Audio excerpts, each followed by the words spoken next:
May pahayag po si Vice President Sara Duterte. At if you don't mind, babasahin ko po yung portion na hihingan ko kayo ng reaksyon. Ang sabi po ni VP Sara, I have repeatedly questioned the judgment of President Ferdinand Marcos in choosing Martin Romualdez as Speaker of the House of Representatives, especially after the Delaware court ruling was issued. Sadly, President Marcos continues to display this flawed judgment by merely changing the leadership in both houses of Congress while keeping a stranglehold on the flood control probe through the creation of what is supposed to be an independent commission on infrastructure that is clearly under his control. One day, the floodwaters of truth and accountability will flow all the way to Malacanang, and on that day, the Filipino people will finally decide that we deserve better. Okay, nakakuha po tayo ng pahayag ngayon lamang at atin pong nabasa ang kabuuan. Unang-una po, siya naman po ay abogado. So dapat malaman niya kung ano ba ang pagkakaiba ng na-mention at ang conviction. Hindi po natin pinagtatanggol dito ang former House Speaker o Representative Romualdez. Pero babase lamang po tayo sa kanya naging salaysay. Unang-una, sinabi niya rin po, oo, sapagkat ito ay tugma sa mga nababalita na noong pagtanggap niya ng suhol. Ang sabi niya po sa salita, napabalita. So ibig sabihin, nabanggit lang. Pero walang naging desisyon ang korte tungkol sa di umanong suhol. Pangalawa, sinabi niya po na bakit pinili ng Pangulong Marcos si Representative Martin Romualdez bilang Speaker of the House. Wag niya pong kalimutan na mayroon pong separation of powers. Wala pong kinalaman o wala pong maaring responsibilidad sa pagpili noon kay Representative Martin Romualdez bilang House Speaker. So, wag niya pong kakalimutan yon. At yung binabanggit niya pong Delaware decision sa Delaware Court, muli, nakita po natin to pero wala rin pong mention na si Speaker Romualdez or si Representative Romualdez ay guilty. Ang sabi lamang niya dito sa kanyang pahayag na mention ng 17 times. So, siya po mismo, ang Vice Presidente ay na-mention din sa mga di umano-maanumalya na transaksyon. Dapat po ba natin siyang husgahan katulad ng ginagawa niya ngayon sa ibang mga mambabatas? Ma'am, sorry. How about on this point where the VP is saying that the floodwaters of truth and accountability will flow all the way to Malacanang? Maski na po mismo, napakinggan po natin si Senator Chis Escudero kahapon. Kahit na nga po ang Pangulo, sinabi po niya na walang kinalaman at siya pa po ang nagsumbong kung anong nagaganap. Kaya wag niya pong wag ipahid ng Vice Presidente kung anuman ang patungkol sa mga anomalyang nagaganap ngayon. Hindi po malilinis ng Vice Presidente ang mga akusasyon, hindi lamang akusasyon, kundi pag-amen ng kanyang ama mismo tungkol sa pagnanakaw sa pondo ng bayan. So wag niya pong ipahid kung ano man ang nangyari noong nakaraang panahon at ng administrasyon sa Pangulo na ngayon na siya mismo nagpapaimbestiga na maanumalyang flood control projects. Ang tangi lamang po yatang niyang alam ay sirain ang Pangulong Marcos Jr. Gaano pa rin po ka-solid ang Armed Forces of the Philippines sa gitna po ng mga nangyayaring korupsyon sa gobyerno at may mga sundalo na rin po yung nagsasalita sa SOCMED in support po doon kay Guteza? Paniwala pa rin po, may tiwala po ang ating Pangulo sa ating mga kasundaluhan na sila po ay mananatiling matatag at ang kanila lamang na ipasusunod ay kung ano po ang sinasabi ng konstitusyon. At lahat naman po tayo, hindi lamang po ang kasundaluhan ang galit sa korupsyon. So, atin pong igagalang ang kanila mga mensahe dahil hindi po lahat ng tao gugustuhin na manakawan ng pondo ng bayan. Wala naman pong mga intel reports na may mga kumikilos na po sa AFP para mag-withdraw ng support sa Pangulo? Nadinig na po natin si General Bronner. Sinabi po niya na mananatili silang matatag at hindi po sila sasali sa gintong klaseng gulo at ang papatupad lamang po nila kung ano yung nasa konstitusyon. Dito na naman mga kababayan, no? Umatake na naman si Claire Castro. Inatake na naman niya dito si VP Sara patungkol doon sa statement kahapon ni VP Sara sa Senate.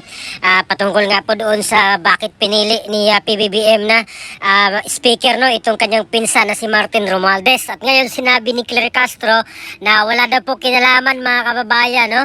At dapat tandaan daw ni VP Sara na merong separation of power itong lower house, itong House of Representatives at ang executive. Dapat daw tandaan ni VP Sara mga kababayan. So talagang makikita natin na parang walang alam, no, itong si Claire Castro dito mga kababayan. At alam naman ng lahat, siya na lang ata ang hindi pa alam, no, na yung House Speaker ay talaga namang President or President's choice po yan mga kababayan, no. Sila po yung pipili o siya po yung pipili kung sino po yung magiging House Speaker at maging dito po sa Senate President mga kababayan. May basbas po yan, no, ng Malacanang kung sino po yung kanyang pinagkakatiwalaan na tao doon, no, siya po yung ilagay. At ito namang kay Claire Castro, bubudulin niya pa yung mga tao. Talaga namang sinungaling to the bones po itong si Claire Castro mga kababayan, no. At tila bagay pinagtatanggol niya pa itong si Martin Romualdez dito, no, sa mga issue na ito, no.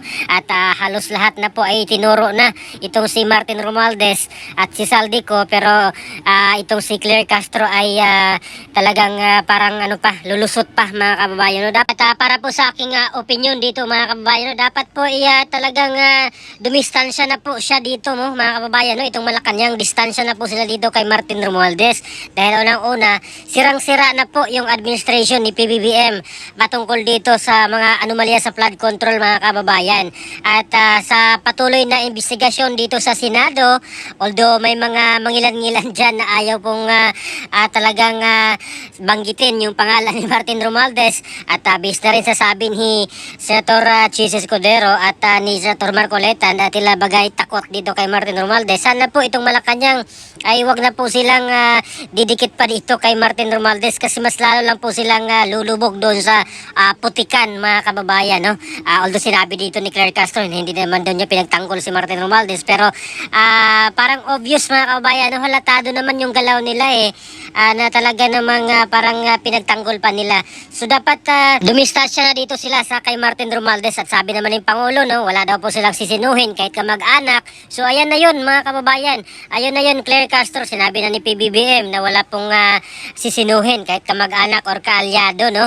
Ayan na, dapat ilaglag or wag na kayong dyan, wag nyo nang ipagtanggol pa itong si Martin Romualdez. At dapat nga po ay talaga namang kung seryoso itong investigation, no, pinangalanan na po ng mga testigo, hindi lang po isa, maging yung mga diskaya na kontraktor at itong bagman, kumanta na, nagsalita na, ay talagang ibuhos na ng buong buo itong investigation mga kababayan. At yung ICI meron ng mga lead, ayan, napakaliwanag na, may mga lead na, no, may mga testigo na. So sana tuloy-tuloy na po ito mga kababayan at talagang na-freeze na rin yung mga assets dito ni Martin Romualdez, no.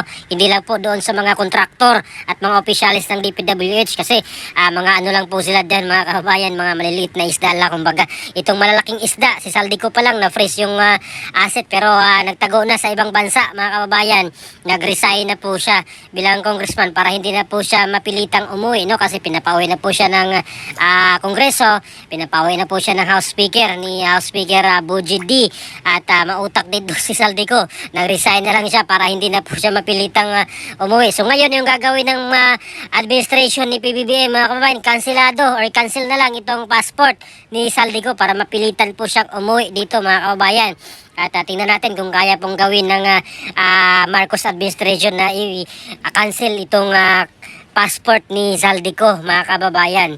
Tignan natin kung talaga namang seryoso sila, mapakancel nila itong passport ni Saldico para mapilitan po siyang mapauwi at maging ma-deport siya kung saan man siyang bansa nagtago, ano, kasi may balita nasa France, tapos pumunta sa Singapore, tapos lumipad pa Spain, at nung una sa Amerika magpapagamot. Kaya tingnan natin kung seryoso ba talaga itong gobyerno ngayon ni President Marcos na panagutin itong mga nagnakaw, mga kawatan doon sa flood control o sa DPWH flood control project, mga kababayan. At patungkol naman dito sa sinasabi ni Claire Castro na sinisira lang ni VP Sara itong administration ni PBBM, ay matandaan natin, mga kababayan, na ilang beses na po sinabi ni VP Sara nung pumunta po siya sa Malacanang, nung secretary pa lang siya sa DepEd, no? At talagang sinabi niya kay PBBM na itong ginagawa ni Martin Romualdez ay hindi maganda at baka masira pa yung kanyang administration dahil dito. Pero wala pong action si PBBM, didma lang po dito, mga kababayan, doon sa sinasabi ni VP Sara. Ayan, at ngayon ay bumulusok na itong issue, mga kabayan. Unti-unti na pong naglabasa yung ginawa nilang budget doon sa DepEd na may mga congressman na lumalapit sa kanya ng hingi ng parte, at itong malawakang nakawan sa flood control project, mga kababayan, ay umaalingasaw na. Kaya sino pa ba ang nagsalita, mga kababayan, nung ngayon na sinisira yung administration ni PBBM? At kayo na lang, mga kababayan, ang maghusga kung sino po yung nagsabi ng totoo dito. At ano po yung opinion dito sa mga risbak ngayon ni Claire Castro patungkol naman sa sinasabi ni VP Sara kahapon doon sa Senado, no? Please comment down below. Maraming salamat. God bless po sa ating lahat.